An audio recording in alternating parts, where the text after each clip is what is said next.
قرآن مجید نے کہا ہے اگر خسارے سے بچنا چاہتے ہو تو 4 کام کرو، ورنہ تمہاری زندگی روز بروز نقصان میں جاری ہے، خسارے میں جا رہے ہو، اصل مال بھی ضائع ہو رہا ہے۔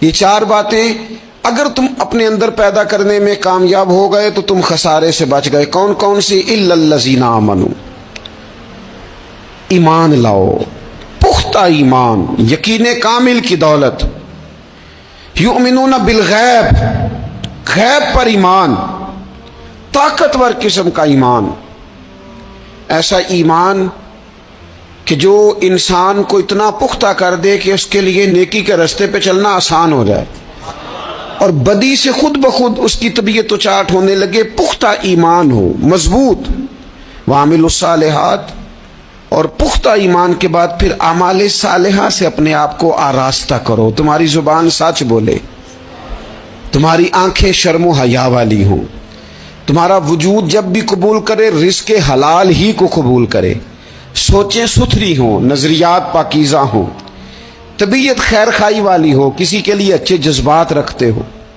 تمہارا وجود نفع بخش ہو، ہمیشہ کسی کا بھلا کرنے کی خواہش طبیعت میں مچلتی رہتی۔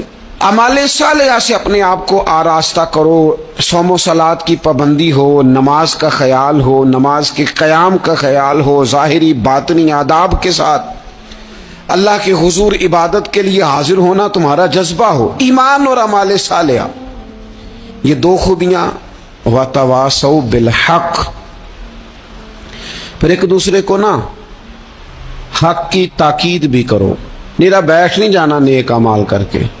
حق نے کی ہیں تیرے ذمے دوہری ذمہ داریاں، خود تڑپنا بھی ہے، اوروں کو تڑپانا بھی ہے۔ میرا تو نے خود ہی نہیں تڑپنا، تیری ذمہ داری یہ ہے کہ کسی اور کو بھی تو تڑپائے۔ وَتَوَاصَوْا بِالْحَقِّ، تاکید حق کرنی۔ ہمارے اندر نا ایک بہت بڑا مسئلہ ہے، 2 حکم ہے شریعت کے، ایک ہے امر بالمعروف، ایک ہے نہی عن المنکر، نیکی کا حکم دینا اور برائی سے منع کرنا۔ میں نے دیکھا ہے کہ بڑی کمزوری پائی جاتی ہے، نیکی کی بات لوگ پھر بھی کر لیتے ہیں لیکن نہی عن المنکر، کسی بندے کو برائی سے روکنا، منع کرنا، طبیعت ہوتی ہے گڈ بک میں رہنے کی، مزاج ہوتا ہے سب کی آنکھوں کا تارا بننے کا۔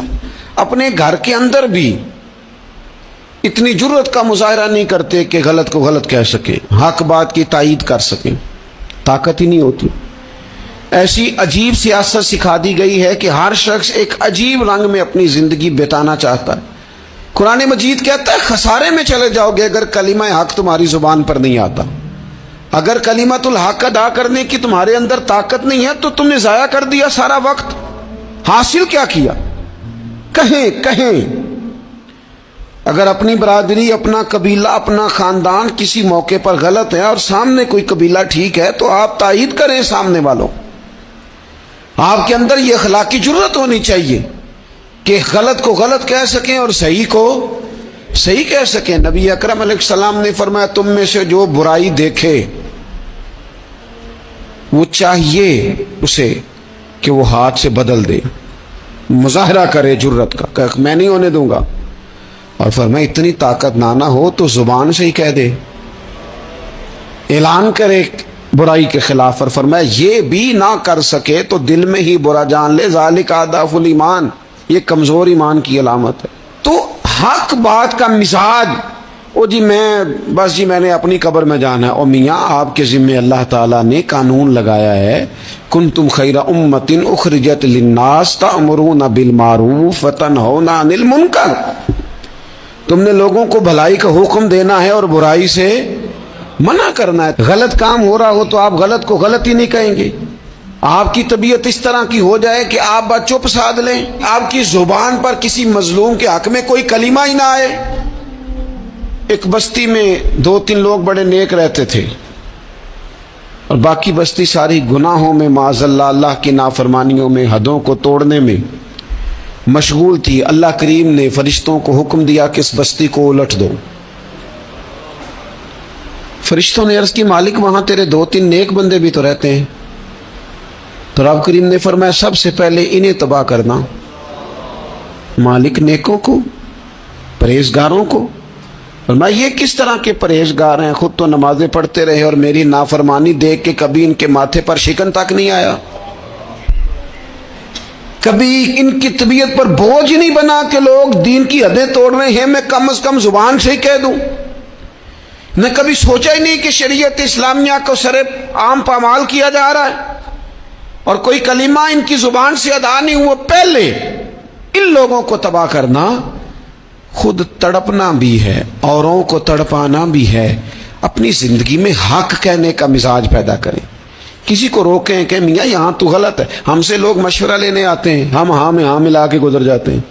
اگر آپ کو محسوس ہونا کہ سامنے والا بندہ جو آپ کے پاس بیٹھا ہے وہ بات درست نہیں کر رہا تو یہ جرت پیدا کریں، اگرچہ حکمت سے کہیں، دانائی سے کہیں، اچھے جملوں کا چناؤ کر کے کہیں، لیکن اس کو کہیں، اس کو سمجھائیں کہ یہاں تو بھی غلطی پہ ہے۔ اور غلطی دلیر لوگ مانا کرتے ہیں، دلیر لوگ، بزدلوں نے بھی کبھی غلطی مانی ہے؟ بزدل تو اپنی غلطیوں پہ دلیلیں دیتے ہیں، نہیں میرا یہ مطلب تھا، نہیں میں یہ۔ بزدل ساری زندگی کہتے ہیں میں ناکام ہوا فلانے کی وجہ سے، میں پیچھے رہ گیا فلانے کی وجہ سے۔ او خدا کے بندے تو بزدل ہے، اس لیے تو نہیں، اگر تو طاقتور ہوتا تو کم از کم اپنی غلطی تو اپنے کھاتے میں ڈالتا، تو اپنی غلطیاں بھی کسی کے کھاتے میں ڈال رہا ہے، یہ بزدلی ہے۔ تو فرمایا ایمان لائیں، اچھے اعمال کریں اور حق بات کی تاکید کریں۔ اچھا جب حق بات کی بات کریں گے تو یہ ہو نہیں سکتا پھر تکلیف نہ آئے، پھر مخالفت نہ ہو، پھر ساری دنیا ٹھیک ہے، یہ ممکن نہیں ہوتا۔ اب مشکل آئے گی تو فوراً کہا وَتَوَاصَوْا بِالصَّبْرِ، ایک دوسرے کو صبر کی وصیت کریں۔ مشکل تو آئے گی، جب آپ حق بات کہیں گے تو کچھ لوگوں کے مفادات پر چوٹ بھی لگے گی، کچھ لوگ مخالفت بھی کریں گے۔ آپ کی زندگی اگر صبر و تحمل والی ہے تو آپ کوئی کام کر جائیں گے، آپ کوئی مشن اس کی تکمیل کر جائیں گے اگر مزاج میں صبر ہے، اور اگر صبر نہیں ہے، ٹھہراؤ نہیں ہے، چند قدم نہیں چل سکتے، تھوڑی دیر بھی آپ آگے کی طرف نہیں بڑھ سکتے اگر صبر نہیں۔ ایک تو یہ ہے نا کہ میرا کمپنی میں گزارا نہیں ہوتا، ایک تو یہ ہے نا کہ میرا دوستوں میں گزارا نہیں ہوتا، اور ایک تو یہ ہے نا میرا دفتر میں صبر نہ ہو، ذمہ داری سے کہہ رہا ہوں، صبر نہ ہو تو ماں باپ سے بھی گزارا نہیں ہوتا۔ میں ذمہ داری سے کہنے لگا ہوں صبر نہ ہو تو بیوی بچوں کے ساتھ بھی گزارا نہیں ہوتا۔ آپ کو صبر کرنا ہے۔ مجھے بتائیے چھوٹا بچہ ہے آپ کا، وہ چھوٹا ہے، اسے پتہ نہیں ہے، وہ کچھ ایسے کام بھی کرتا ہے جو غصے والے ہیں، تو کیا آپ اس بچے کو سزا دیں گے؟ نہیں، آپ صبر کریں گے، آپ سمجھیں گے کہ یہ مقام صبر ہے۔